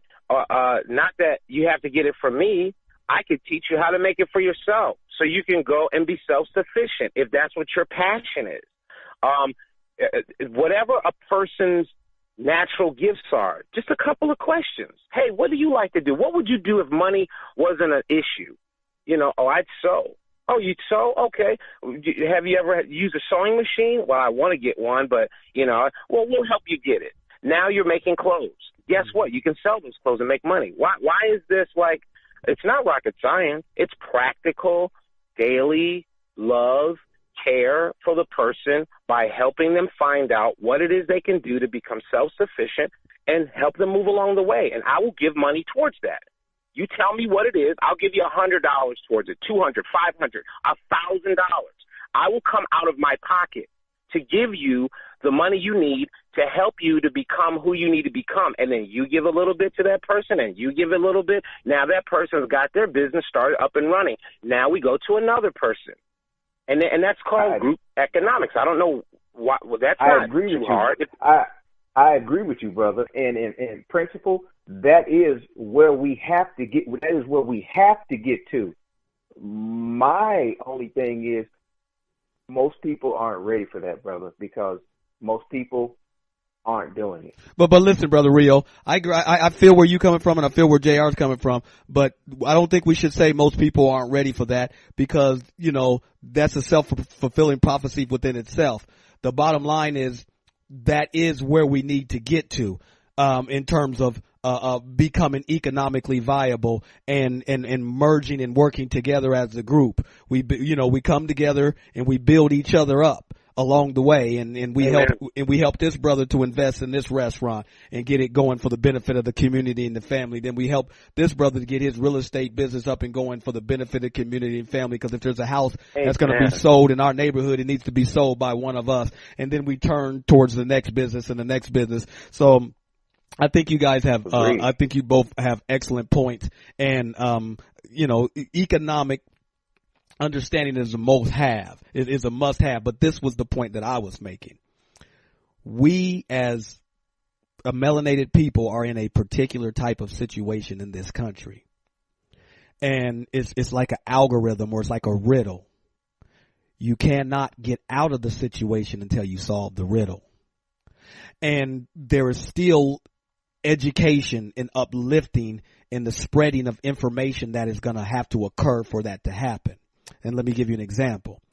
Brother L.A. Ramon and Brother Thomas, they'll clean you up when it comes to technocracy, because technocracy is a technology that is being used against us as a people. And if we don't understand how they're using it against us, then we can't beat it.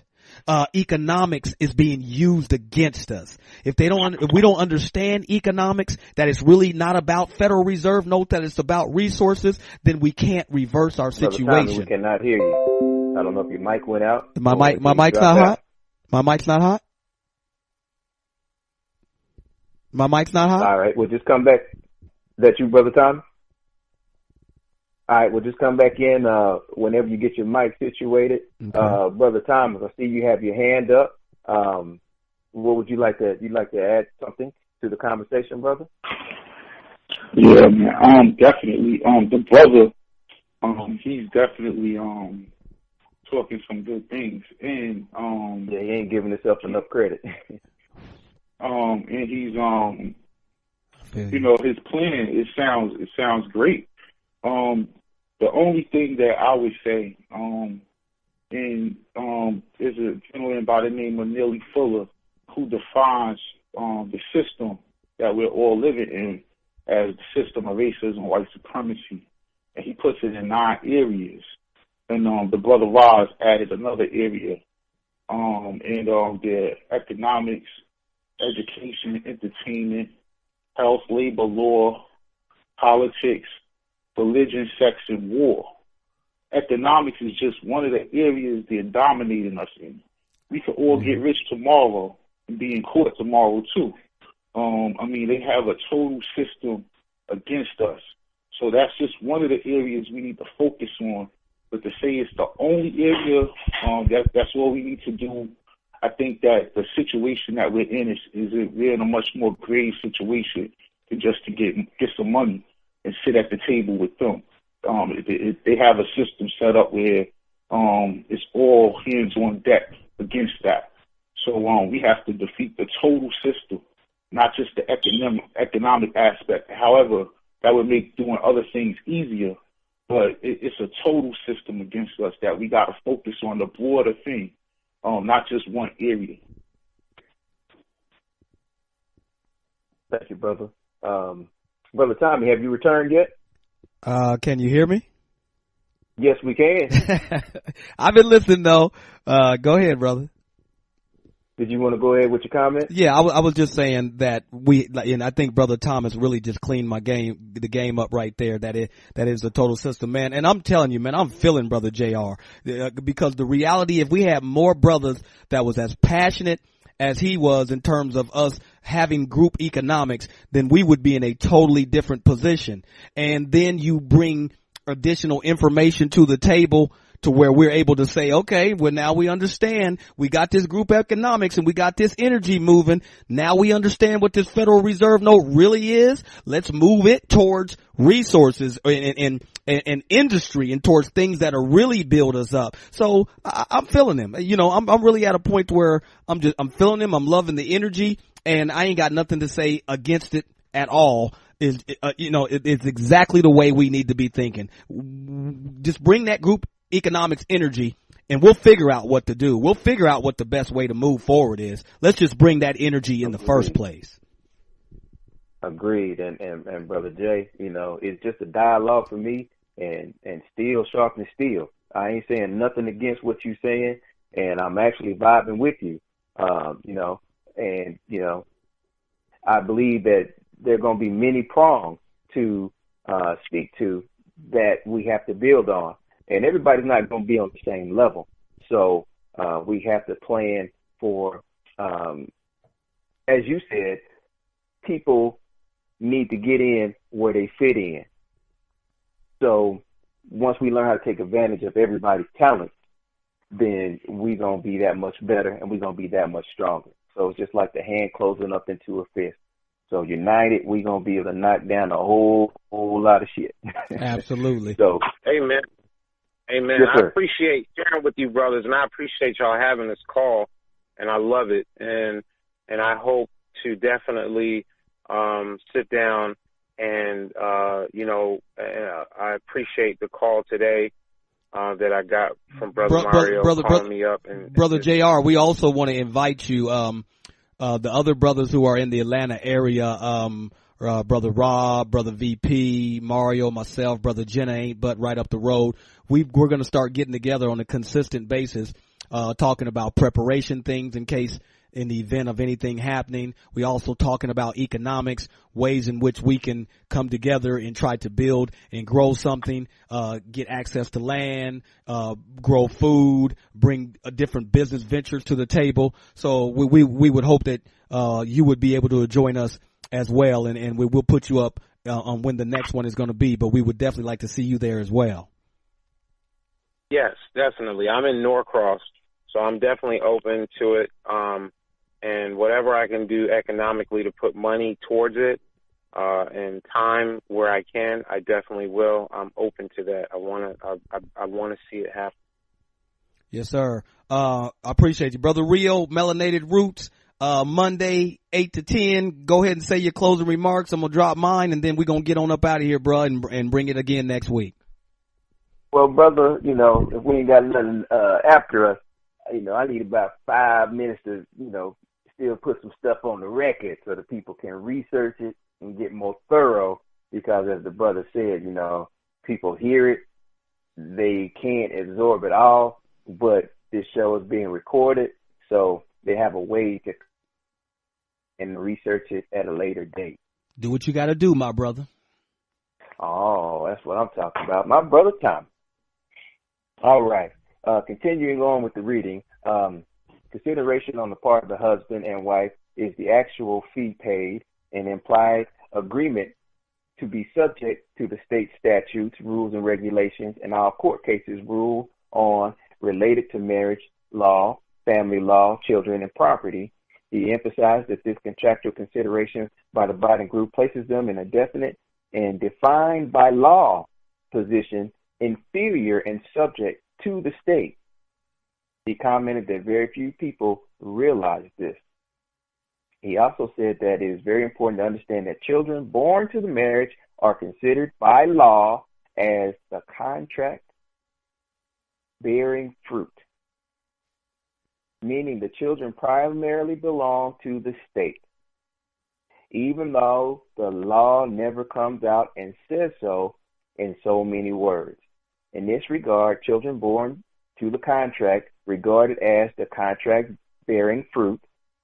He said it is vitally important for parents to understand two doctrines that became established in the United States during the 1930s.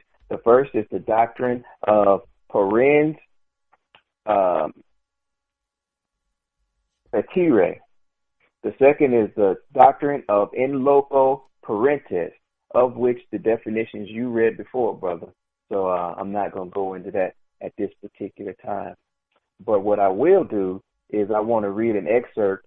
This is from an Illinois case. Carolyn A. West and John W. West versus Ginger West. And during this case, the judges gave their dissent and, their explanations. And one particular interesting point, it comes where it says, Ginger begins her argument with the discussion of the long recognized constitutionally protected interest of parents to raise their children without undue state influence. And they give a list of cases that you can look up. Meyer versus Nebraska, and Parens versus Massachusetts, and, and other ones that you can look up if you look into the document. But it continues and it says, however, this constitutionally protected, Brother Tommy, this constitutionally protected parental interest is not wholly without limit or beyond regulation. And this court case is Prince versus the Commonwealth of Massachusetts, where it says the state has a wide range of power for limiting parental freedom and authority in things affecting the child's welfare. In fact, the entire familial relationship involves the state. When two people decide to get married, they are required to first procure a license from the state. If they have children of this marriage, they are required by the state to submit their children to certain things, such as school attendance and vaccination. Furthermore, if at some time in the future the couple decides the marriage is not working, they must petition the state for a divorce. Marriage is a three-party contract between the man, the woman, and the state. The state represents the public interest in the institution of marriage. The public interest is what allows the state to intervene in certain situations to protect the interest of members of the family. The state is like a silent partner in the family who is not active in the everyday running of the family, but becomes active and exercises its power and authority only when necessary to protect some important interest of family life. I just thought that was very interesting, Brother Tommy. And, the family can look up, different cases. Now, this was in the state of Illinois, but, all states are going to have similar statutes for the sake of uniformity. And I'm pretty sure that people can find evidence of similar case rulings in their own state. This is pretty much their justification, and as well as we can see how they pull family law, which is supposed to be on the private side, into the public sector to where they can have all power and influence and have the people, being the mother and the father, subject under the state. What you think about that, brother? It just basically brings home what we've been saying. Like I said, I think we're dealing with, in the conscious community, a lot of brothers want to talk, but don't nobody want to listen. Even when the information is being put on the table, I think we all need to recognize we have 2 ears and 1 mouth and listen twice as much as we talk. And then we can consume some information that hopefully can change our spirit and we can change our situation. In local parentis, Parens Patriae, people need to look it up. They are taking control of the family breaking down the family, taking control of the children, and they're doing it due to these adhesion contracts we have signed and the statuses that we are all in as 14th Amendment U.S. citizens, which is synonymous with an economic slave. And if people don't want to wake up to that, that's the problem. You can't get out of this predicament if you don't understand it. There's a reason why they put that child's footprint on that birth certificate. There's a reason, because they created a bond, and that bond is a trust, and it's controlling your life even to this day. If you can't understand that, then you can't change the predicament that you're in. That's well said, Brother Tommy. Well said. Yes, sir. Brother Rio, before you go out, I want to say peace to Brother Andre. Definitely appreciate him for sharing his story. Brother Musaddiq, Brother Scotty shared his story as well. To the strong black melanated fathers, I want to send out much love, much respect, because the sisters, they've been holding it down. We know for a fact that sisters have been holding it down, loving and nurturing our babies, not always in a melanated sense the way they should, but they've been keeping it real when it comes to that. And they tried to make it seem like black men haven't, although there's a lot who've been caught up in the system that hasn't. But black men and melanated men love their children and love their family, and we're going to give recognition and appreciation and love and respect for that tonight. Tommy Jordan, I'm out. Melanted Roots 9@gmail.com. It's on you, Brother Rio. Well, bro, you just left the mic smoking on that one. I can't follow up with nothing behind that. I echo those sentiments. And, you know, as always, I implore the family to take care of yourself and take care of each other, and so that we can build together. Until next Monday, we're going to be here from 8 to 10. Peace, peace. Peace, peace. Have a good week.